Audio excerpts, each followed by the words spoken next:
muy baja ni sea muy alta, sea la suficiente para que no se pare la bomba.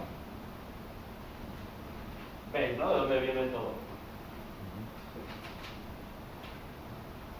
Entonces, ya sabemos por qué está esta válvula de 3 vías. Aquí teníamos un segundo depósito de inercia que nos valía para ¿cuándo? Para verano y para invierno. A ver que vosotros también estáis cierto. ¿Para verano o para invierno? Para verano. ¿Por qué? Porque por ahí te podría sobrar potencia durante el día y la podrías aprovechar. Energía, sí. Energía y la podías utilizar desfasado en cuanto a tiempo, ¿no? Sí, es decir, en verano voy a producir más, entonces si me puede quedar corto este depósito, almacenémoslo en este. ¿Vale? De forma que uno cuando dimensiona siempre piensa en que todo va a funcionar muy bien en el momento de mayor producción, ¿no? Entonces, alguien dimensionaría pues, con estos dos depósitos. Pero alguien, ahora está en esa conversación, está la persona que siempre ve las cosas más negativas y dice, joder, pero ¿qué pasa en invierno, no? Y entonces diría, ostras, pues separamos los dos depósitos, uno que solo funciona en verano y otro que solo funciona, o sea, este que funciona en verano y este que funciona en verano y invierno, de forma que en invierno tenemos menos volumen, por lo tanto, como para menos potencia tenemos también menos volumen, como podemos conseguir temperaturas más altas y por lo tanto pues, podemos conseguir más ahorro en la caldera. Claro, tampoco nos podemos pasar de temperatura, porque entonces hacemos que el panel trabaje a un más rendimiento. Entonces tenemos que llegar a una temperatura de compromiso para que no nos pasemos de la temperatura que se necesita en consumo. Incluso yo me quedaría un poco por debajo. Vale. Luego teníamos una... Bueno, esta válvula de 3 vías no la analizamos el otro día, pero esto sería todo nada o proporcional.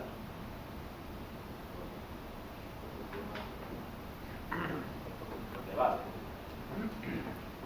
Todo de nada, ¿por qué? Proporcional, ¿por qué?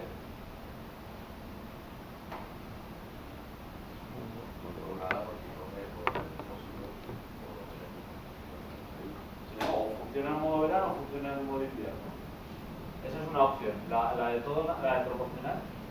A mí se me ocurre que si necesitas, no podés pasar de algo que está, cuando pasás de un modo al otro, pasar a algo que está a una temperatura muy distinta, digamos. La idea es que vaya, como que haya una especie de, digamos, de ecualización de temperaturas o... Sí, como un equilibrado, ¿no? Sí, pero no sé. Esta, yo os digo que habría los dos criterios, habría que analizarlos más en detalle. No estaría tan claro si puede ser si yo no, al igual que las otras os digo, estas son así, esta depende del criterio que utilicemos. Porque yo me estoy imaginando primavera, que ahí es el problema de dónde está. Porque si solo me imagino invierno o verano, diría todo o nada. Si me imagino situaciones en el entretiempo, puedo decirle, mirad cómo funcionaría, puedo decirle, mira, si es todo o nada, que no funcione este depósito, es primavera, hoy ha salido un día con mucha irradiación y se ha calentado demasiado el depósito. Entonces, ¿qué pasa? Que hasta que no calentemos esto, no entra el otro. Había como no trabajaría escalonadamente. Puede ser que no esté mal. Pero en esos casos de primavera y otoño diría, ostras, pues si lo hacemos progresivo, como sabemos que vamos a tener bastante radiación, podríamos empezar a llenar los dos más o menos a la par para que no trabajen a demasiada temperatura los paneles, por lo tanto bajo su rendimiento. Pero ahora el todo nada me diría, hombre, pero ¿cuántos días son esos al año? Entonces el otro me diría, pero ¿cuánto cuesta una válvula de 3 vías proporcional frente a una de todo nada? Ese debate sería, ¿veis, no? Entonces, este no es blanco o negro, sino que puede ser las dos situaciones. Bien, la que sí que está clara es esta es todo nada o proporcional. Ya os digo que este tema de las válvulas, yo cuando lo hablo con instaladores, se ríen porque es el eterno debate. O sea que no os preocupéis que hay que decir. Es todo nada. Es todo nada, ¿lo ves claro? ¿Alguien en contra? Es todo nada. Es todo nada por una razón, porque cuando empiece a trabajar esta instalación, si estas distancias son muy largas, todo este agua que se ha quedado fría durante la noche, cuando empieza a trabajar, se metería en el depósito. Entonces, es mejor que lo bypassee, como hacíamos en las calderas, que lo bypassee y cuando llegue ya a temperatura caliente, entonces me lo metes dentro. Bien, teníamos este circuito de carga, luego teníamos el de descarga empieza por el agua de consumo y viene por aquí, olvidábamos este circuito de retorno, entra en los depósitos y en los depósitos o va a este depósito o bien va a este en función de lo que le mande esta válvula de 3 vías, que esta sí es proporcional, esta es termostática en función de la temperatura de consumo que le digamos que vaya a las montantes, ¿no? La distribución. Entonces, este era el depósito solar, este es el depósito de caldera. En este caso están conectados en paralelo y yo normalmente, por defecto, los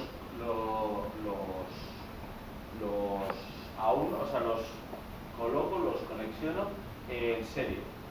Por una razón, porque si imaginaos que el agua potable viene por aquí, cerramos esta llave y le entra a este primer depósito. Simplemente conectando este a la parte de abajo, sea cual sea la temperatura de este depósito, la caldera va a terminar de calentar aquí. No va a tener que tener todo caliente todo el rato, todo el depósito. ¿Veis? Entonces, si imaginaos que aquí entra a 10 grados, lo calentamos a 30, de 30 vendría aquí a 30 y le damos el salto térmico hasta 60. Entonces, nos evitamos esta válvula termostática, ¿vale? Y no tendríamos que tener todo el depósito. Esta caldera no tendría que calentar este depósito de 10 a 60 siempre, sino que simplemente de la temperatura solar a esos 60, ¿no? Entonces nos ahorraríamos una válvula termostática. Pero es verdad si la caldera es regulable, ¿no? Si es de todo No, en este caso, date cuenta que como haya acumulación... En este caso, tal y como están puestos, no, pero si lo ponemos como tú dices, en serie, y la caldera me calienta siempre de 10 a 60 y todo nada, ¿no? O sea, si fuese una caldera de todo nada, no funcionaría. lo que pasa es que esa caldera la podríamos conectar en paralelo. Entonces, sí. Como aquí. Vale, eso es. Sí. Ahora entiendo tu pregunta. Vale. Sí. Si es todo nada paralelo, si no, pues podemos ponerlo Ya os digo que en este caso nos ahorraríamos esta válvula de 3 vías. También os digo que esta válvula de 3 vías suele ser pequeña. Entonces, bueno, pequeña. Esta dependiendo del consumo ya puede ser un poco más grande, pero no es una barbaridad el coste, pero bueno, eso que te ahorras. Y aquí me falta, mirad que hay válvulas de 3 vías, pues me falta una, que no la comentamos el otro día. ¿Cuál es? No, claro, si hago la pregunta así, porque es claro. Pero venga, intentemos apostar. ¿Dónde estaría la válvula de 3 vías que nos falta? Os doy una pista, esta termostática. Después de esa que has nombrado. Efectivamente, después de esta, ¿no? Conectada a la red. Tendría que haber aquí otra que viniese también de la red. Con agua fría. Claro, porque ¿qué pasa en verano cuando esto está a 75 grados? Aquí no hay sistema de protección. ¿Vale? Entonces, recordad que esa siempre que hay un sistema solar, yo no sé si lo obliga la normativa, vamos, yo dormiría mucho más tranquilo o vosotros dormís más tranquilos si la ponéis.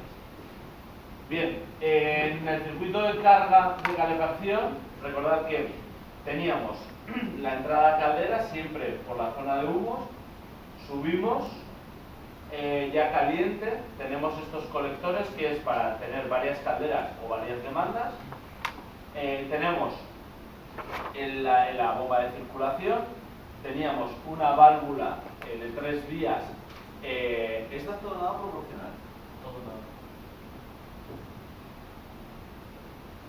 Proporcional era para que no... Para mantener la temperatura. ¿Se podría todo nada? Si las potencias son grandes, sí. Yo la pondría proporcional, por una razón. Porque... O sea, no estoy pensando en la razón, estoy pensando en otra cosa que es lo que os está... Paréntesis aquí. esta válvula de 3 vías, daros cuenta que lo que está haciendo aquí es que en función de la temperatura de retorno va a llevarle al depósito o va a llevarlo a la bomba, ¿no?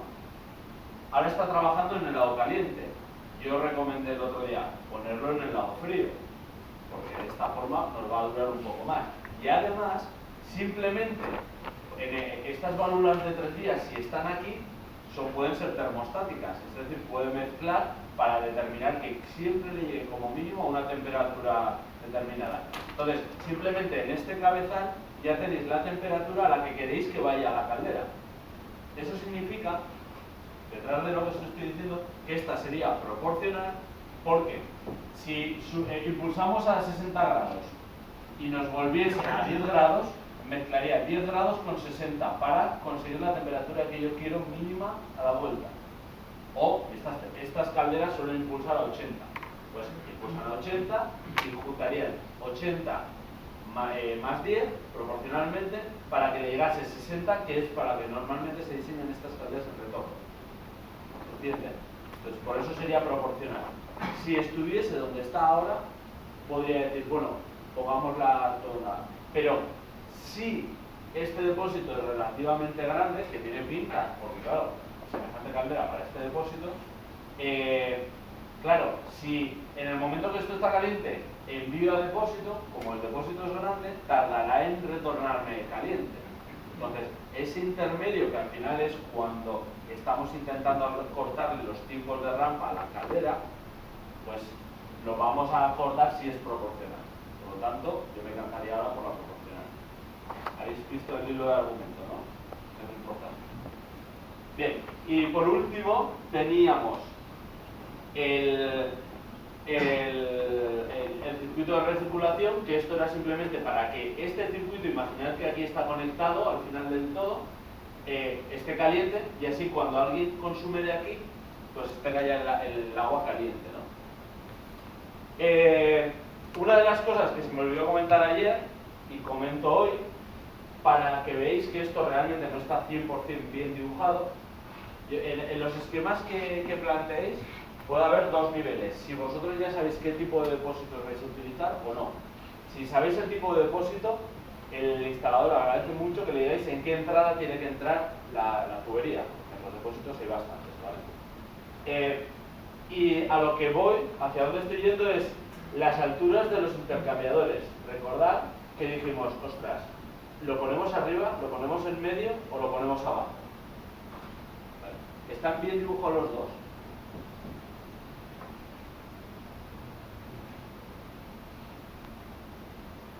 ¿No? ¿Eso está bien? La siguiente es ¿por qué? La primera es lo importante, ¿eh? ¿Por qué?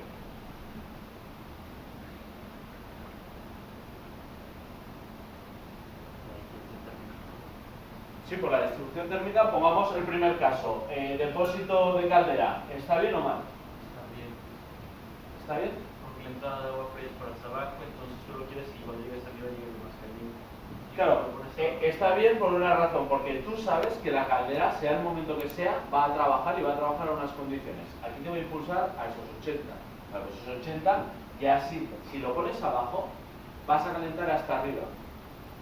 Para que os hagáis una idea, aun teniéndolo claro, a mí me ha pasado en una instalación aquí en Zaragoza, coger un depósito que el intercambiador lo tenía a mitad, y la mitad del depósito es como si no estuviese, está frío, aunque esto esté a 80 grados, ¿eh? Y es un depósito pequeño ese, creo que es de los 5 litros, o sea que es muy pequeño, que tú lo ves y dices, es imposible que si esto está a 80, eso esté tan frío, ¿vale? Porque cuando estás en obra y dices, bueno, ya que me ha traído este depósito, pues lo hago como puedo, ¿no?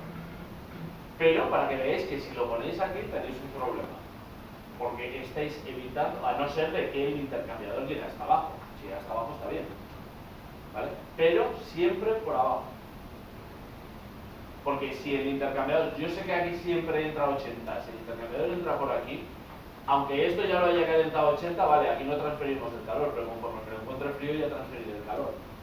Y saldré frío. El siguiente, ¿está bien o está mal?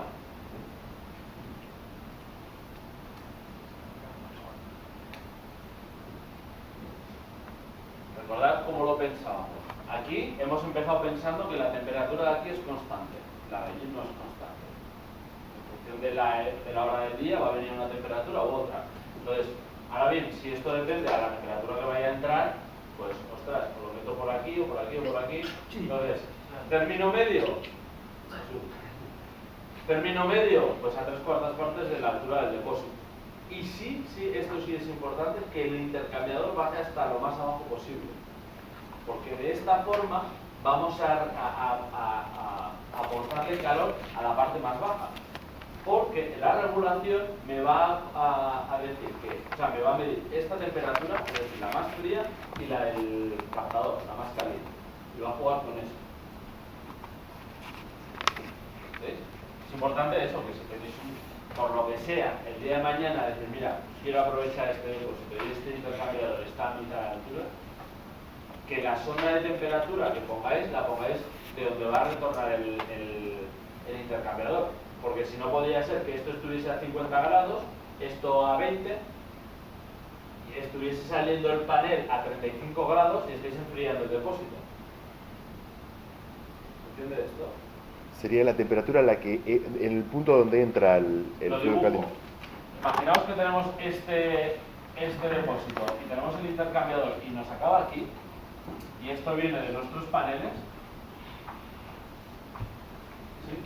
Si yo, el ejemplo sería, durante un día de primavera, a mediodía, esto está aportando calor y esto llega a 55 y esto estará más o menos a 40, imaginemos. Como aquí no le estamos aportando calor, y por aquí entra el agua de red, pues pongamos que si el agua de red está a 10 grados, pues aquí estará a 10, pero aquí más o menos a 20.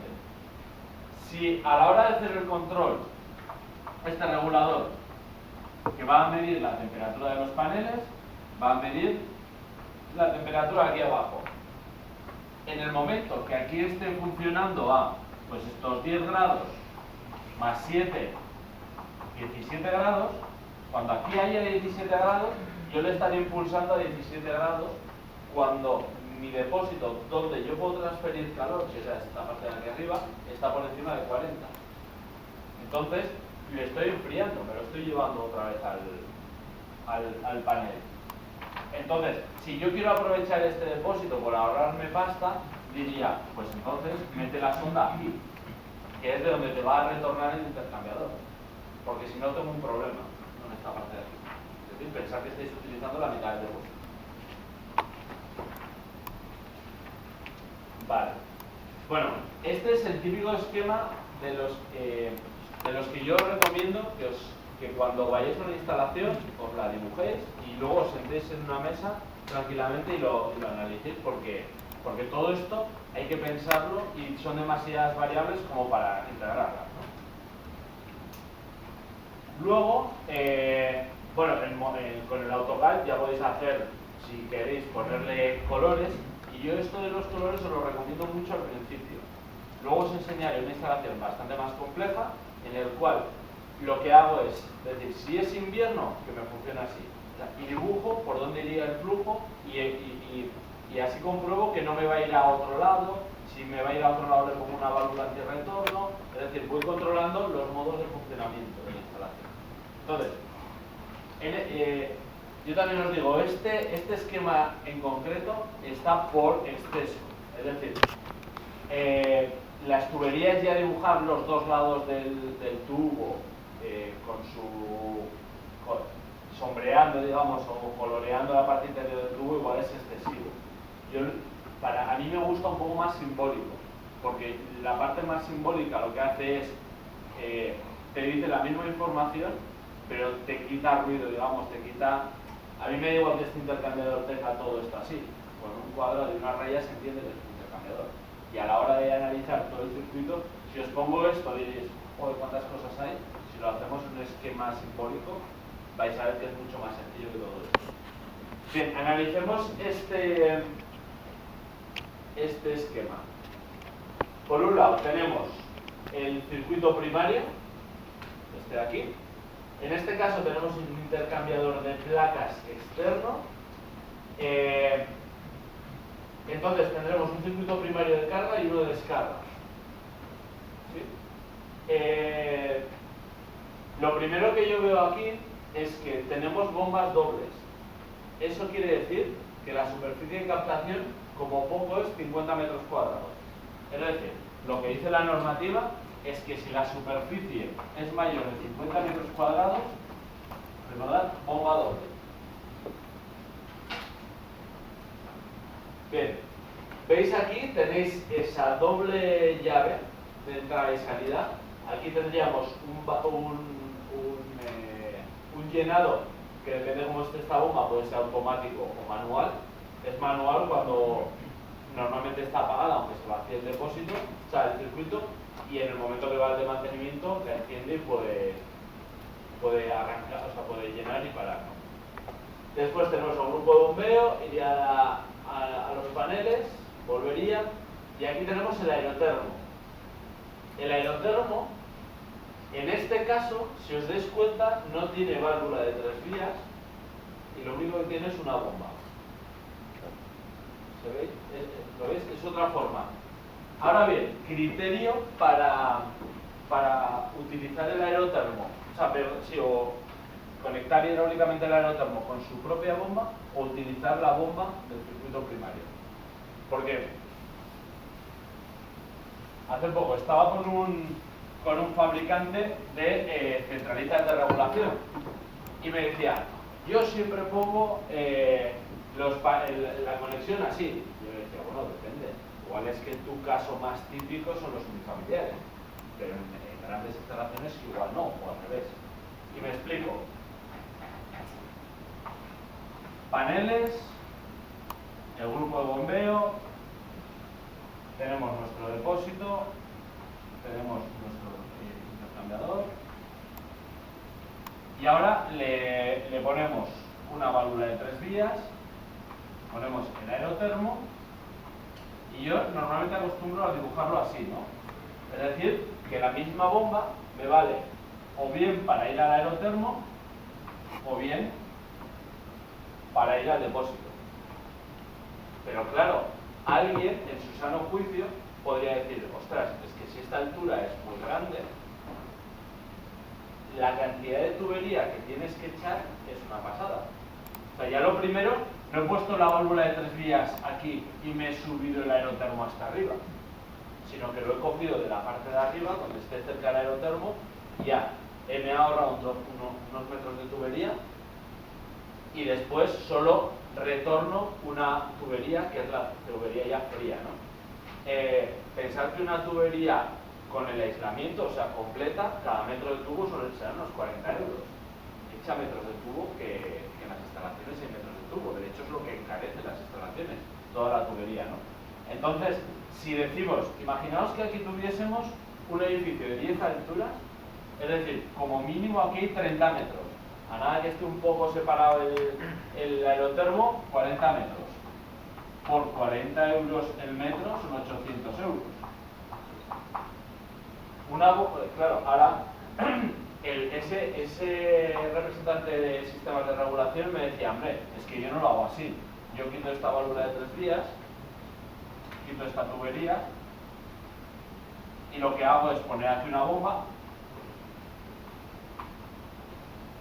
y lo conecto así, de forma que me ahorro muchos metros de tubería y en el momento que hace falta el disipar, pues activo la bomba y el aerotermo, paro esta bomba y ya funciona esto. ¿Cuánto cuesta esta bomba? Pues una bomba de estas normales, 250 euros. Compensa, te ahorras dinero en esta tontería. Entonces, ¿cuál va a ser el criterio para o bien poner una bomba? Porque esta bomba es muy pequeña, ¿no? O sea, no es que sea muy pequeña, tiene que ser suficiente para mover el caudal que vaya por estos paneles, pero no es la misma que esta, ni tiene que ser doble.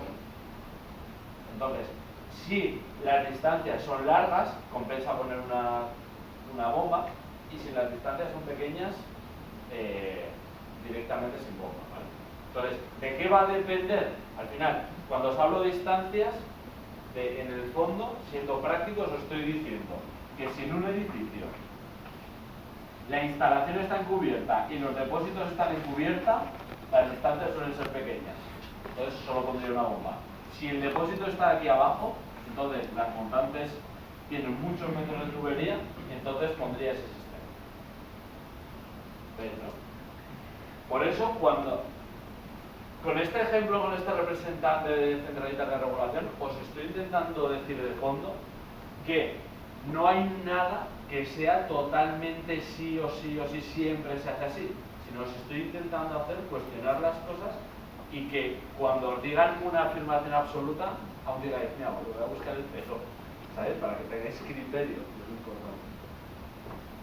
¿Vale? Entonces ya entendéis este tipo de sistema. Aquí claramente sería, o sea, una instalación grande, seguro, y estos depósitos casi seguro, esto yo lo pondría cuando la distancia entre los depósitos y los paneles fuese muy grande.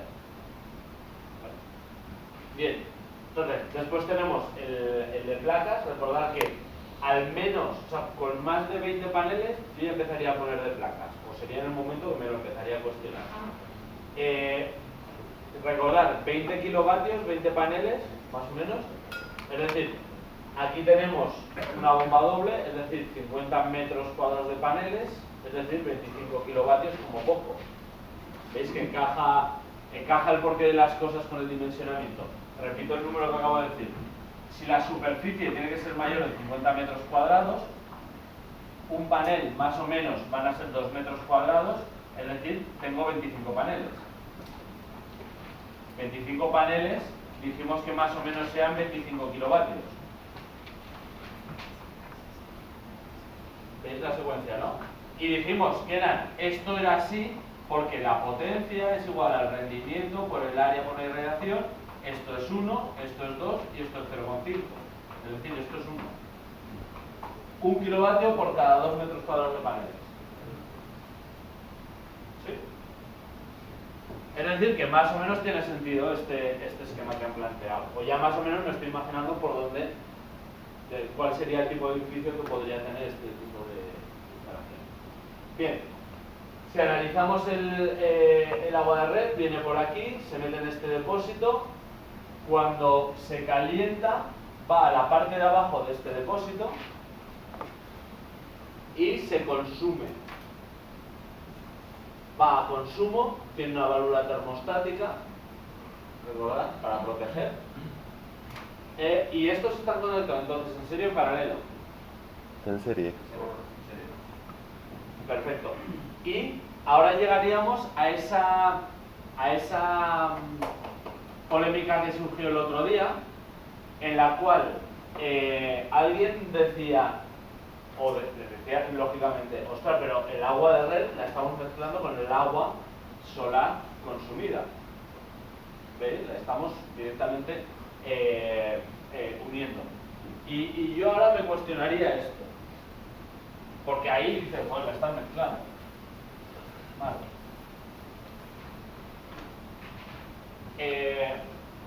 Imaginaos que no tenemos el agua de consumo, tenemos esos dos depósitos que estáis viendo. El de la parte de arriba lo meteríamos por aquí, saldría aquí a consumo de agua caliente sanitaria y por aquí entraría agua de la red. Si ponemos temperaturas, aquí tendríamos 60, aquí tendríamos por ejemplo 30 y aquí 10, esto vendría a unos 10 grados. Entonces, a priori, estaríamos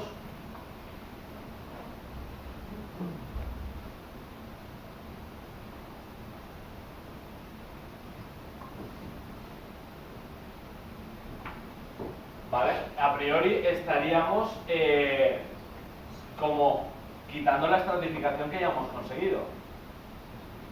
Pero, ojo, que he dibujado esta línea para aclarar todo. Es decir, cuando aquí haya un consumo, el que sea, en principio me va a venir de aquí. ¿Y por qué no me viene de aquí? Hombre, pues porque yo físicamente voy a intentar que me venga del solar, porque así me viene precalentado. Entonces por aquí viene, Conclusión, esta llave debería estar cerrada cuando llegaseis a la sala de calderas. Si esa llave está abierta, lo que está haciendo sí o sí es directamente olvidar el sistema solar y bypassearlo totalmente. ¿Lo veis? Entonces, cuando vayáis a una sala de calderas os vais a dar cuenta de la cantidad de llaves que hay. Entonces, primero salirse el esquema y después decir, joder, es que esta llave como esté abierta, ya sé por qué no funciona el sistema. ¿Sí? Entonces, es decir, esta llave debería estar cerrada. Entonces el agua, cuando por aquí haya un consumo, lo que va a haber es un consumo por aquí, es decir, va a venir por aquí y va a consumir de la red. Bien, por otro lado está el de recirculación. El de recirculación se ha pintado azul, pero a priori lo que dijimos ayer es que esta bomba se va a activar cuando la temperatura aquí sea menor que, por ejemplo, 50 grados. O sea, es decir, si yo impulso a 55, pues cuando baje de 50, que se me active otra vez para que esto siga caliente, la recirculación del edificio. Entonces, aunque esté dibujada en azul, esta más o menos estaría templada.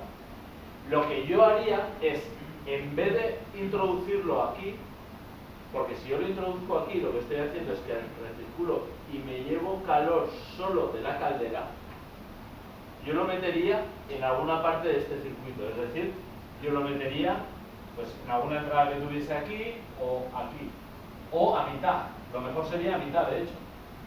Entonces, ¿qué conseguiríamos? Que se llevase, desplazase el calor, aunque esto estuviese a 30 grados, imaginad, el calor de aquí lo va a meter aquí, y él, lo que estaba caliente, se lo va a llevar. Entonces no hay un problema de que estemos rompiendo la estratificación, no, lo único que estamos haciendo es desplazar el calor aquí. ¿Entiendes? Claro, pero eso no tendría que ser dependiendo de la temperatura a la que vuelva. Sí, pero como es la cantidad de... Recuerda que os dije que más o menos en este tipo de tuberías, si fuese de 25, habría 1 litro por cada 4 metros. Piensa que un edificio de 10 plantas, es decir, 30 metros, y de retorno 60 metros. Entre 4, pues 15 litros. Estamos hablando de muy poco. Y normalmente estas tuberías, lo que os dije ayer, tanto la tubería como la bomba suele ser la más pequeña que encontréis, porque al final hay que recircular muy poco. Si en diámetro de 25 hay 1 litro por cada 4 metros, este suele ser de 16.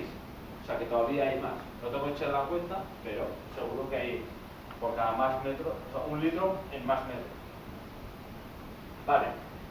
El sistema de carga, pues lo mismo, tenemos el intercambiador, tenemos, estos son, ¿recordáis los colectores que en el anterior esquema solo había una salida? ¿Vale? Pues aquí ya es un ejemplo en el que tenemos 2 salidas. Tenemos uno a calefacción y otro a agua caliente sanitaria. ¿Vale? Y después, ese mismo colector de impulsión tiene que estar en retorno, que es este de aquí. Entonces, en el momento que hay demanda de calefacción, se activa esta bomba y absorbe de este colector, y si hay demanda de agua caliente sanitaria, se activa esta bomba y por lo tanto se calienta el depósito. Es decir, que en este sistema la calefacción no está conectada a solar. Efectivamente. Y ahora os explico cómo lo conectaríamos con solar, porque además es suelo radiante. Esto es importante de cara a introducir solar porque las temperaturas de trabajo son bajas. Solo explicaros que en este esquema es bastante más real de lo que parece, porque aquí hay una cosa que se llama botella de equilibrado. La botella de equilibrado es una cuestión, la verdad es que a priori parece bastante rara, porque tú dices, bueno, yo ya tengo 2 colectores que derivan consumo a según lo que se necesite, y aquí tenemos un sistema que es un mini depósito, pues, dependiendo de la potencia, pero más o menos es un depósito como así, muy alto, en el cual tú le por la que está conectado totalmente. De hecho, se suele fabricar con tuberías grandes, para que os hagáis una idea, y que se le va a meter calor con las 2 calderas, se va a juntar aquí, va a impulsar la potencia de las 2 calderas a cada uno de los circuitos y va a retornar por aquí. Estas agujas de equilibrado o botellas se empezaron a instalar en Francia y lo hemos heredado nosotros de ellos. ¿Para qué sirve? Sirven, se supone que para equilibrar el circuito hidráulicamente. Esto que dicho así parece muy claro, yo todavía creerme que no lo tengo tan claro físicamente qué pasa ahí, pero lo que para seguro sirve, y con esto ya es más que suficiente para justificar la botella, es que cuando viene el fluido por una tubería, imaginamos que es de 25, y de repente pasa a un diámetro mucho más grande, pasan dos cosas: que el aire sube para arriba, entonces es un buen sitio para purgar todo el circuito, y que todo el sedimento que haya, todo el fango que pueda haber en la instalación, cae para abajo. Y entonces, para la hora de hacer mantenimiento, es un muy buen sitio para airear y para quitar el fango que pueda haber aquí. ¿Vale? Simplemente con eso ya es bastante. Y es cierto, y he visto cámaras termográficas de estas botellas, que no contamina el lado caliente al lado frío. No es un problema. ¿Vale? Y después, claro, como tenemos dos calderas, necesitamos una bomba por cada caldera. En este caso, daros cuenta que las calderas no son de la que entra por arriba, sino que entra por el lateral. No, pero ¿por qué no se conecta? ¿No están conectados los...? ¿No? ¿Esto con esto? Sí. Sí, está conectado. ¿Y no es más fácil retornar por ahí que seguir todo el circuito? Sí, pero claro, como estás también consumiendo de aquí, te das cuenta que tienes dos cosas. Tienes o sea, tú dices que no bypassé. Claro, sí, por eso. ¿No estaría bypaseando? No. Para eso te puedo asegurar de toda respuesta. Y funciona, ¿eh? O sea, de hecho, si queréis ver, os puedo pasar una hoja muy sencillita para el cálculo de botella de equilibrado, y se hacen muchísimas en todas las instalaciones, ¿no? En las grandes, ¿eh? Y solo se pone después de las calderas, es el único lugar en Sí. el Sí. Hasta aquí. Creedme que aquí me falta... Y he leído bastante de esto, pero no me ha convencido todavía los argumentos, ¿no? Vale. Bien. Este primer esquema me sirve para un poco caracterizar o haceros el mapa mental que tenéis que tener de cara a analizar las instalaciones cuando haya solar. En este caso tenemos un sistema solar centralizado y un sistema auxiliar centralizado, ¿no? Es decir, me da igual quién consuma de este grifo, de cualquier vecino, pero tanto lo solar como las calderas sirven para todos. Cada uno no tiene su caldera. Entonces, el siguiente sistema es: el solar está centralizado, vale para todos, pero las calderas, cada uno tiene su caldera. ¿Sí? Entonces, le llamaríamos solar centralizado también, y el auxiliar está distribuido. ¿Sí? Entonces, aquí tendríamos el mismo circuito, por aquí viene el agua fría, se calienta, hay un sistema de recirculación, se calientan las montantes, de estas montantes ya va a cada vivienda. Una de las cosas que habría hecho yo, sí o sí, es, en vez de poner válvulas termostáticas en cada vivienda, hubiese puesto una centralizada para que a todo el mundo porque me estaría ahorrando una pasta al final. O sea, que hay 10 plantas por 4 puertas por planta, pues son 30 válvulas de 3 vías, que al final ya es importante. Una cosa importante que dice la normativa ahora es que tiene que haber un contador de energía en cada vivienda para saber cuánto le está aportando la solar a cada uno. Y después, aguas adentro ya, un intercambiador de placas. Este no tiene porque no es necesario este intercambiador, porque esto ya es agua potable, entonces no es necesario. Porque si fuese agua con glicol o si fuese un circuito cerrado sí que sería necesario, pero en este caso no sería necesario. Y después tendríamos el agua de consumo. Aquí tendríamos el circuito de calefacción y aquí tendríamos el circuito de agua caliente sanitaria, que por aquí vendría el agua fría se calentaría con la solar, iría a la caldera y se terminaría de calentar. Y esta es la doble válvula de 3 vías que os digo que son las estaciones de transferencia.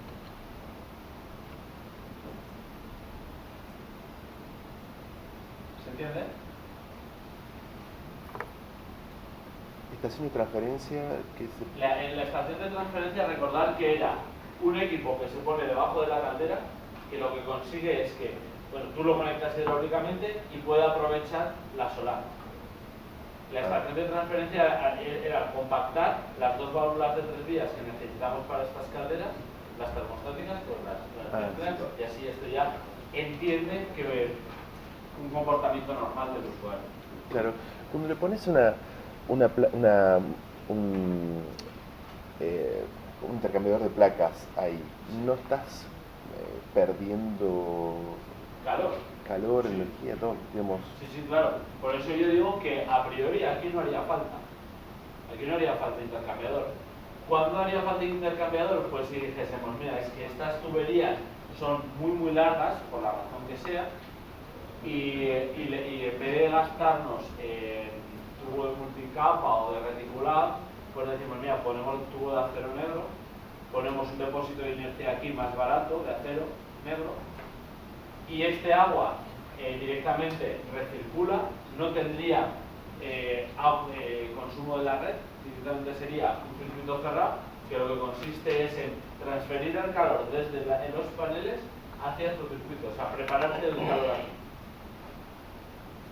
Porque si ponemos otro tipo de tuberías que no son las que podemos utilizar cuando vamos a consumir agua potable, sí que tenemos que cambiar el circuito para que el agua que tú consumes no haya pasado por esas tuberías. ¿Se ve?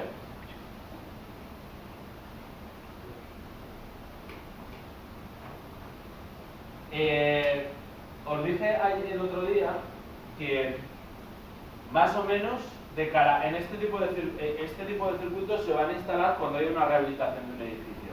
Normalmente en las rehabilitaciones suele pasar que si es un edificio viejo, inicialmente cuando se construyó directamente no había ni calentadores, ni calderas, ni nada. Poco a poco la gente se ha ido poniendo, se instaló la instalación de gas, cada uno o se puso un termo, lo que sea. Entonces seguramente, lo digo por experiencia propia, cada vecino va a tener una caldera vieja, otro se la ha roto y ya se ha puesto una caldera nueva, entonces ya es modulante y ya acepta solar, otro tiene un termo. Bueno, pues esas tres cosas fundamentalmente vais a tener, es decir, o termo, que es eléctrico, o caldera, y dentro de que sea caldera, vieja o nueva. Básicamente es eso. Entonces, ¿cómo se conectaría si fuese un termo? Pues así. Tendríamos el mismo circuito y daros cuenta que aquí ya no pide, ya no hay ya no necesita un intercambiador, sino simplemente el agua de consumo viene a, bueno,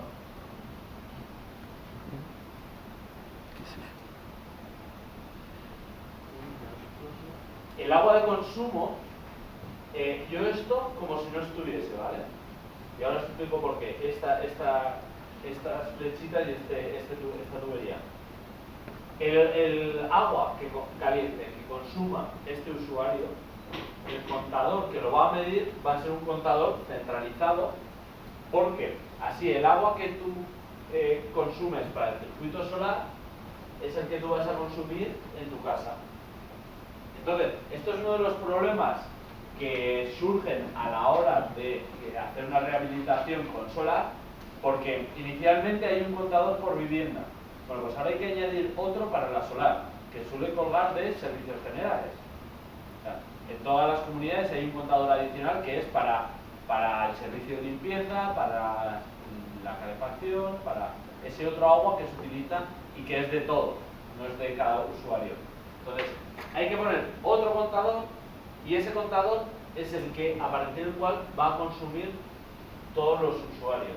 Entonces, el problema pasa, y esto para que os hagáis una idea, creo que me dará tiempo a enseñaros un ejemplo, que es una rehabilitación en lo que le llaman viviendas de ultra bajo coste, es decir, gente que no tiene un clave y que directamente, o sea, miden las facturas, pero una barbaridad. Entonces, una vez hecha la rehabilitación, una mujer me dijo, ostras, es que gracias por ponernos solar, estamos muy contentos, porque se ha reducido el consumo de agua.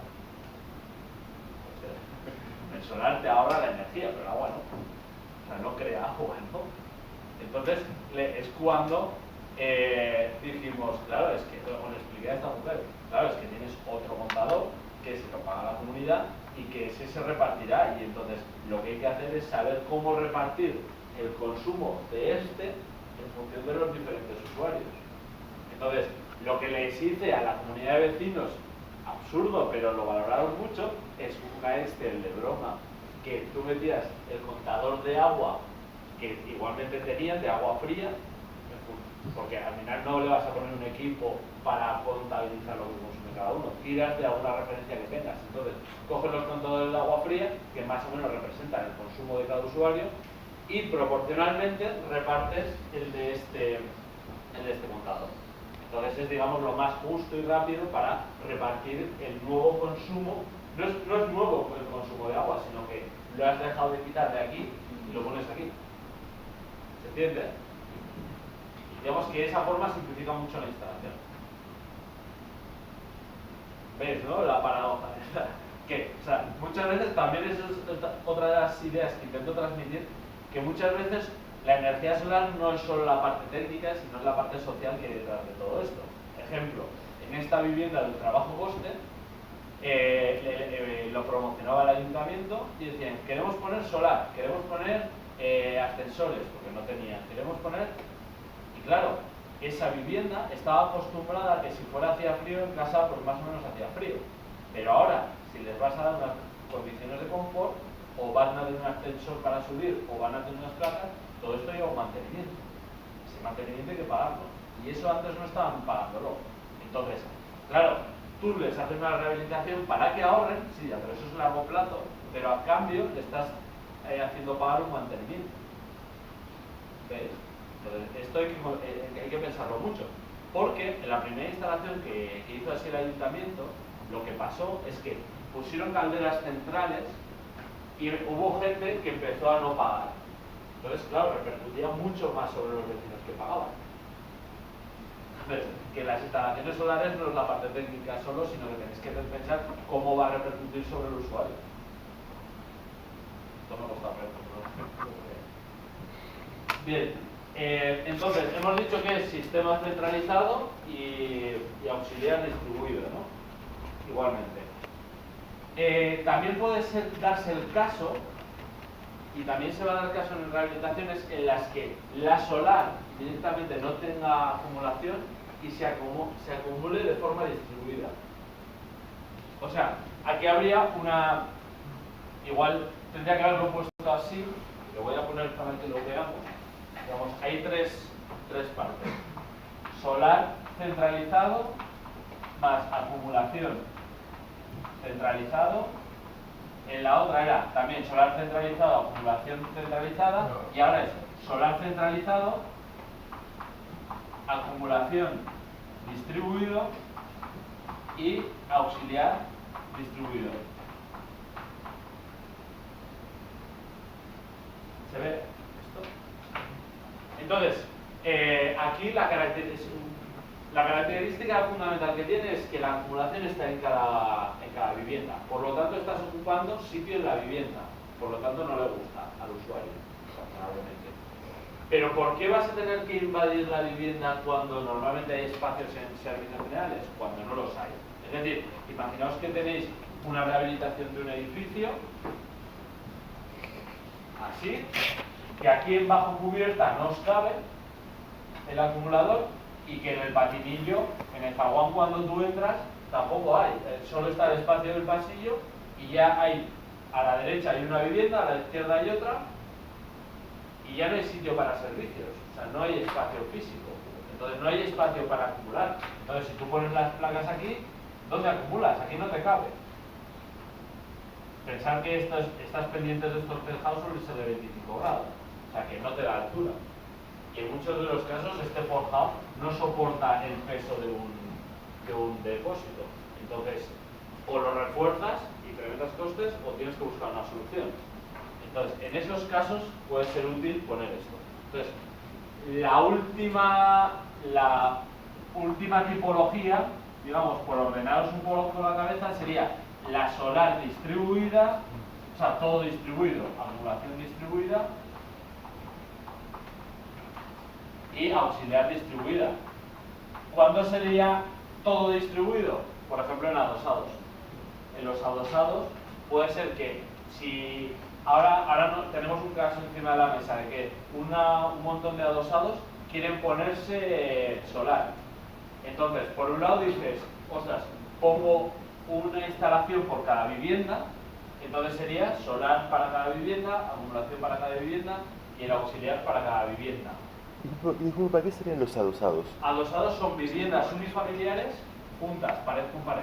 Ah. Entonces, claro, si pones todo solar, acumulación distribuida, dices, pero claro, ¿por qué no voy a poner la solar y la acumulación junta para todos y después que se consume individualmente? Es que les va a salir mejor económicamente.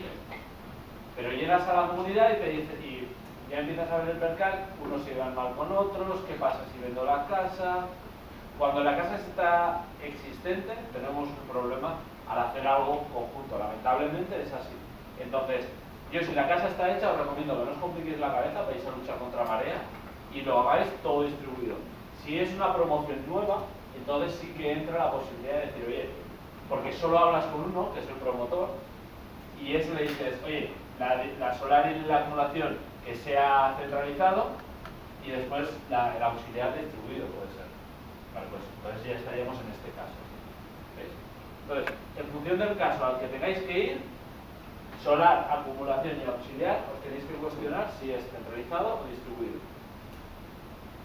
Una pregunta, si es este último caso y tú no tienes calefacción auxiliar, la temperatura a la que coges el agua es la de la solar. Si se pudiera pagar la calefacción y decir, bueno, con agua tibia ya me va bien.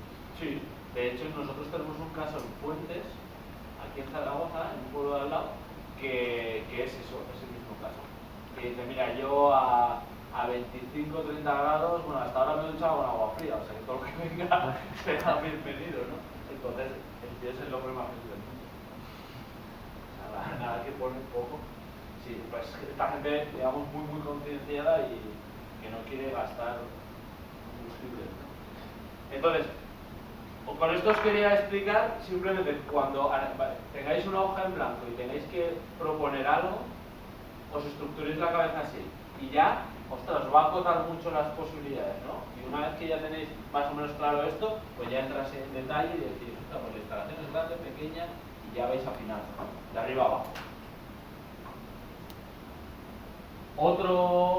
Otro sistema sería, pues, en vez de con termos, con calderas, también acumulación distribuida, y ya veis que aquí no hay intercambiador, ¿vale? Y hay este sistema para conexión. Bueno, eso simplemente son ejemplos que lo tenéis en la cabeza.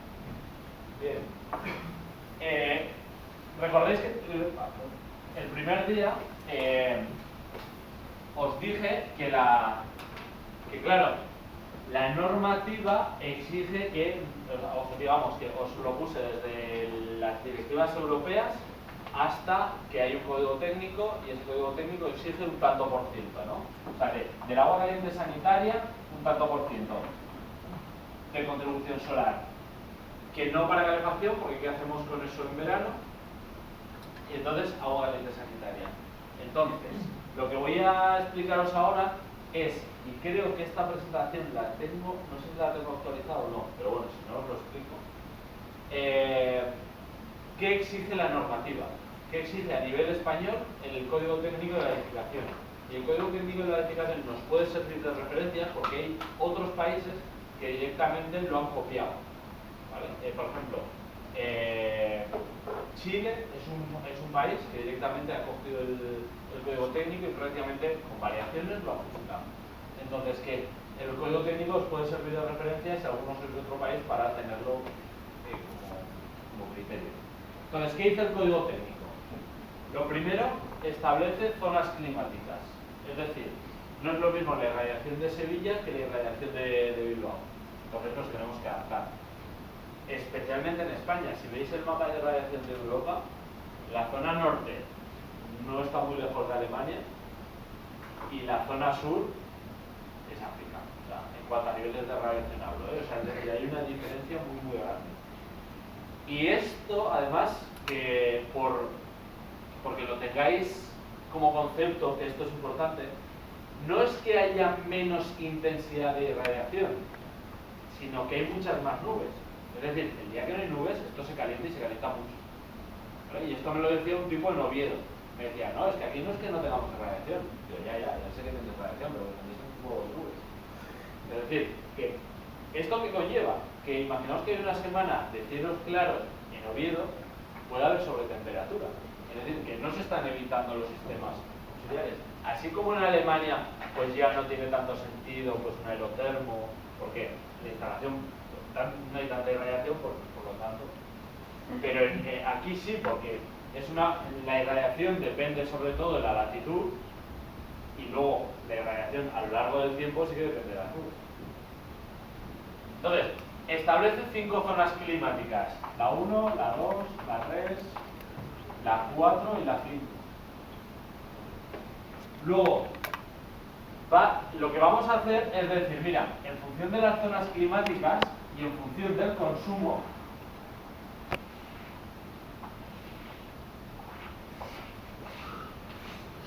vamos a establecer unos porcentajes. Es decir, lo que dice es que si tu consumo en tu edificio es menor de 5.000 litros al día, entonces está el porcentaje correspondiente. Os voy a poner el caso que tengo más en la cabeza, que es el de Zaragoza. Esto es 50%, esto es 60% y esto es 70%. Os vale para Zaragoza, que es zona 4, como veis aquí justo, yo creo que Urtebo ya no es zona 4, Madrid es zona 4, Córdoba es zona 4, o sea que hasta Málaga no estoy seguro, pero sí, tiene pinta de zona 4 también, a nivel de irradiación, para que veáis la diferencia. Y para que veáis que este caso no es solo para Zaragoza, sino es todos los sitios donde esté en zona 4. Luego, cuando el volumen, el consumo diario, está entre 5.000 y 10.000, entonces es 60%, y cuando es más de 10.000, entonces 70%. Entonces, claro, ahora la siguiente pregunta es, ¿y cómo calculo yo el consumo de un edificio? Pues entonces, en el código técnico hay unas tablas. Vale, esta es la vieja. La vieja, ¿por qué lo sé? Porque en viviendas unifamiliares y multifamiliares ya no es 30-22, es 28. No os preocupéis que esto lo pasaré actualizado. Pero, es decir, pensemos en una vivienda, una multivivienda. Lo que dice es que en función del número de personas, tú lo multiplicas por 28 litros día y tienes el consumo diario, ¿no? Entonces, ¿cómo calculamos el número de personas? En función del número de habitaciones de la vivienda. Porque claro, si no diría, no, es que en mi casa solo vivo uno, no, que es que en la mía, que es que aquí solo va... Hay que tener un criterio un poco más tangible, ¿no? Entonces, vas a los planos y dices, mira, en esta vivienda hay 3 personas. O sea, perdón, 3 habitaciones. Eso equivale a 4 personas. Porque dice, mira, una habitación será para un matrimonio y después 2 de 2 críos. Bueno, pues 4 personas, ¿no? Vivienda tipo. Esto lo multiplicamos por 28 litros día y me saldrá 112, puede ser. ¿Vale? Y esto es el de un piso. Imaginaos que ahora tenéis en un edificio, estamos hablando de un edificio de 30 viviendas, de las cuales 15 son de 3 habitaciones y otras 15 son de 4 habitaciones. ¿Sí? Entonces, 3 habitaciones son 4 personas por 28 litros día por 15 viviendas, que sale un consumo. 4 habitaciones equivalen a 5 personas por 28 litros día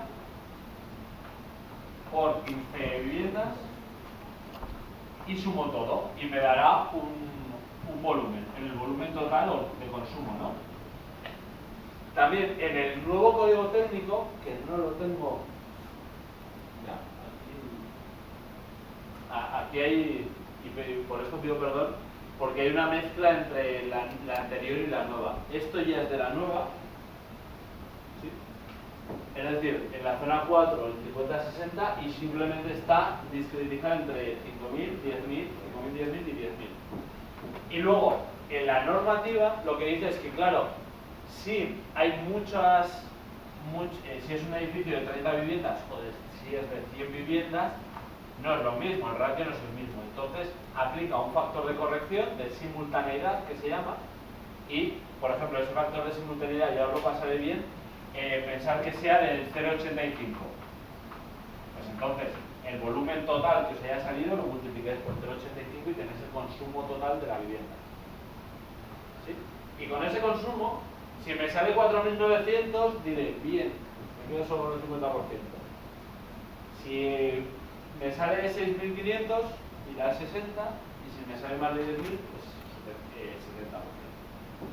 ¿Sí? ¿Te incluso esto por personas hizo un valor factible para el consumo humano? Sí, y es bastante cercano a la realidad. De hecho, os enseñaré métodos de cálculo y ya veréis que los ratios que se utilizan para algo sencillo es muy parecido. De agua caliente. ¿El baño considera los distintos que bebe? De agua caliente a 60 grados. Ah, Es decir, esto es Parecía importante. así, Si ¿no? tú te duchas No se a baña, 30 se grados, baña. por hacer la comparativa, realmente estás consumiendo el doble de volumen. ¿Vale? Y esto también es una de las cosas que os quiero decir de la normativa. Bueno, esto más o menos lo veis claro. Ya, como vamos a hacer bastantes ejercicios, no os preocupéis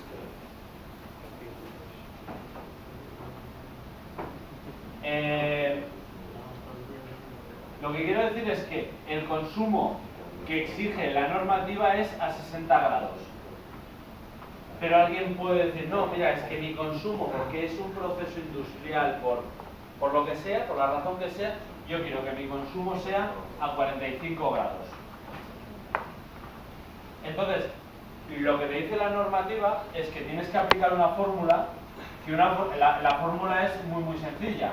Tú tienes la energía que tienes a 60 grados, tiene que ser la misma energía que consumes a 45 grados. ¿Sí? Es decir, yo te estoy estableciendo que tu demanda energética a partir de tu volumen de consumo es tanto.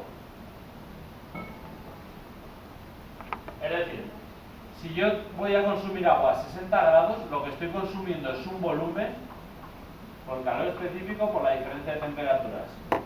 ¿Sí? Igual que veíamos en potencia, en energía es lo mismo, pero en vez de caudal es volumen.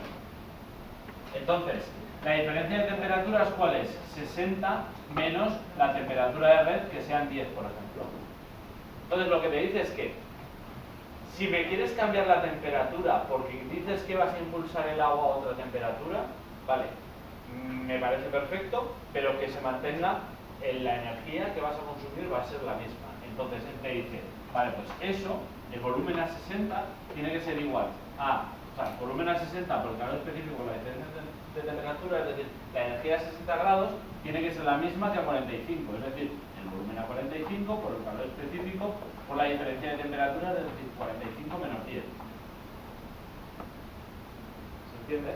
Entonces, si yo quiero calcular cuál es mi volumen que tengo que consumir o que voy a consumir a 45 grados, será el volumen a 60 por pues 60 menos 10, bueno, el C sub P se iría, ¿no? Y aquí estaría el C sub P por 45 menos 10. C sub P, por C sub P se va. Entonces, si aquí fuesen 1000 litros, como 50 es mayor que 35, el volumen de 45 va a ser mayor que el de 60. Es decir, y esto, daros cuenta de lo que... Este concepto, que a priori parece bastante trivial, daros cuenta de lo que está diciendo. Imaginaos, pues, estas son cosas que yo he ido atando cabos con el tiempo, y ahora los estoy entrelazando, pero a mí me ha costado tiempo. O sea, valorarlo. Imaginar que esto está a 60 grados, que acumuláis a 60 grados, y vosotros ponéis vuestra válvula termostática con agua de red y la consumís a 45. Realmente, si dijeseis, mira, que yo voy a almacenar a 80 grados, podría reducir el volumen de acumulación. ¿Veis? Es decir, si yo tuviese aquí almacenado a 45, el 100% del caudal que saliese de aquí me vendría de aquí. Claro, si yo lo almaceno a 60 grados, bueno, pues del 100%, pues igual 80 viene de aquí y 10 viene de aquí. Si yo lo almaceno a 80 grados, pues igual me viene 50-50. Me estoy inventando los números, pero para que veáis que si yo consumo a menos temperatura, consumo menos cantidad de agua, aunque el mismo calor. Dices que el consumo por persona de 28 litros, dices que 28 litros a 60 grados. 28 litros cada día a 60 grados. Entonces no tienes en cuenta los litros que están más fríos que usas para llegar a 45 grados. Luego llegar a 45 grados, agua a 60 grados y agua a litro para llegar a 45. Entonces, 28 litros por persona. Son a 60 grados, es decir, a este punto. Luego, por eso es interesante esta fórmula, porque tú realmente lo que estás diciendo es que si lo consumes a 35, estás consumiendo más volumen. O sea, ¿No sería más interesante coger todo el volumen de agua que consumes en realidad? Sí, pero claro, como unos lo consumen a una temperatura, otros a otra, otros a otra, dice, bueno, pues el código técnico establece 60 grados como referencia y al final tú luego dices, bueno, pues yo lo consumo a esta temperatura. No, pues es ese volumen. Es simplemente una referencia. ¿Vale? De hecho, en los programas de cálculo te van a pedir a qué temperatura quieres consumir el agua, a qué temperatura vas a impulsar la distribución. Y tú le dices 45, vale, pues ya te equivale la energía o el volumen a esos 45. ¿Vale? De hecho, cuanto más bajo sea la temperatura, más grande tiene que ser el volumen de este acumulador. Y viceversa. Y efectivamente viceversa. Por eso, daros cuenta de ayer o antes de ayer, o cuando fuese, hablábamos de que la caldera calentaba a un depósito y entonces yo ponía la caldera el depósito, para poder bajar la potencia de la caldera.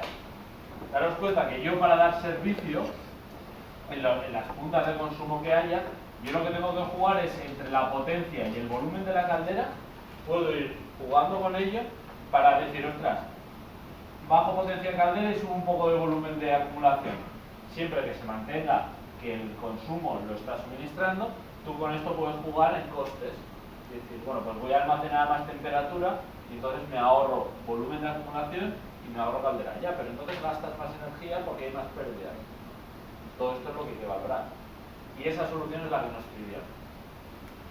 ¿Veis? Y entonces este juego de volumen, temperaturas, hace referencia a esto. Esta misma fórmula, tal y como os la he puesto, es como está en el código técnico. Esta es la misma. Lo que pasa es que tú ves esa fórmula y ya por tu mentalidad ingenieril la intentas llevar a de dónde viene todo esto, ¿no? Y entonces es cuando te das cuenta de esto y es cuando te lleva a pensar cosas de estas. Sí.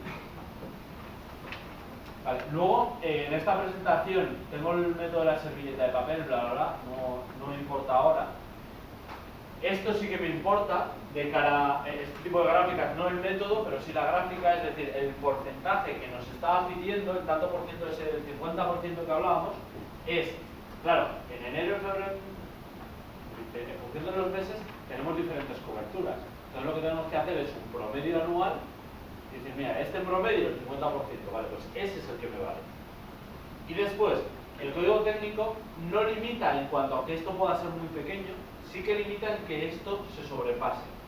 Entonces lo que dice el código técnico es que en un mes, en el peor, que normalmente es julio, el máximo, la máxima producción no sea un 110% del consumo.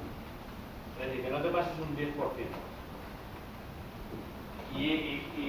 Y esto, o sea, yo durante bastante tiempo he acabado pensando, o sea, en la cabeza me llevaba, sin mucho análisis, pero la cabeza me llevaba a decir, ostras, si el código técnico me está diciendo que esta es la demanda y que no me puedo pasar un 10%, ¿significa que en el momento que me pase va a evaporar, va a subir de 100 grados? No. Lo que va a significar es que esta demanda está calculada a 60 grados, recordad. Es decir, que si yo me paso, lo que va a pasar de producción, lo que va a pasar es que este depósito va a aumentar su temperatura de 60 grados. Pero si tú no te pasas de la producción, el mes más desfavorable, o sea, o que más se produce, pero más desfavorable en cuanto a estrés térmico, lo que vas a hacer es conseguir cubrir el 100%, lo que significa que durante todos los días de ese mes vas a llegar a 60 grados. ¿Se ve? Es decir, que aunque nos pasemos el 110%, realmente igual subimos hasta 70 grados, no es más. Lo que no tiene en cuenta el código técnico, y eso sí que es un error desde mi punto de vista, es que considera esta demanda, la considera en consumo, la considera constante. Daos cuenta que la demanda energética, ese consumo energético, es el caudal que se consuma por el C sub P por el delta ET. El delta ET es lo que tú consumes 60 menos la temperatura de red. Es decir, que aunque en cuanto a caudal sea constante,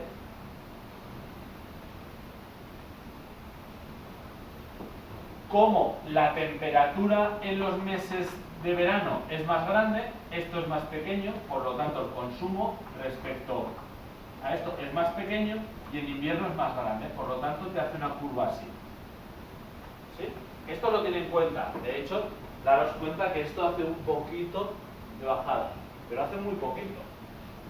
Y lo que se ha medido en el barrio que tenéis aquí al lado, en Parque Goya, es que realmente esto es más diferenciado y que en invierno se consume un poco más y en verano es un poco menos. ¿Esto cómo influye a lo que os estoy diciendo? Pues que si nosotros dimensionamos así, ya estamos teniendo sobretemperaturas pensando que lo estamos haciendo bien. Entonces, si nos pasamos ese 110%, no nos estamos pasando un 10%, nos estamos pasando 20 o 30, yo qué sé. No recuerdo el número exacto. Pero esto, vamos a hacer ejercicios de esto. Entonces, esto ya es importante. ¿Y en qué me afecta? Porque a mí me interesa que cubrir el resto del año también, digamos, porque por ahí en invierno hasta el gas es más caro o no, o es igual aquí, o sea. En principio yo creo que es igual, el coste del gas, estacionalmente. Yo creo que sí. Otra cosa es lo que vaya subiendo trimestralmente o lo que sea, pero yo creo que es más o menos constante, o por lo menos yo eso no lo tengo en cuenta. Sí que tengo en cuenta que a lo largo de los años va subiendo el precio de la energía, pero no que estacionariamente o temporalmente en invierno sea más caro o más barato que en verano. Aquí yo creo que no. Vale. Si os dais cuenta, comparar esa gráfica con esta que viene ya de un método dinámico, que esta es la curva de demanda, que ya no es tan constante como os decía, y entonces aquí si dimensionamos y la curva tendería a hacer así, ostras, el excedente es grande. Entonces aquí es donde nos vamos a empezar a dar cuenta de si tenemos sobretemperaturas o no. Y entonces aquí nos dice mes a mes el grado de cobertura que tenemos. Y entonces se llama método dinámico porque aunque lo estemos representando mes a mes, está calculado hora a hora. Vamos, si nos lo representan hora a hora, veis una cantidad de datos que no es muy legible. Bueno, pues si queréis, hacemos un descansillo, hoy vamos a hacer 2 descansos.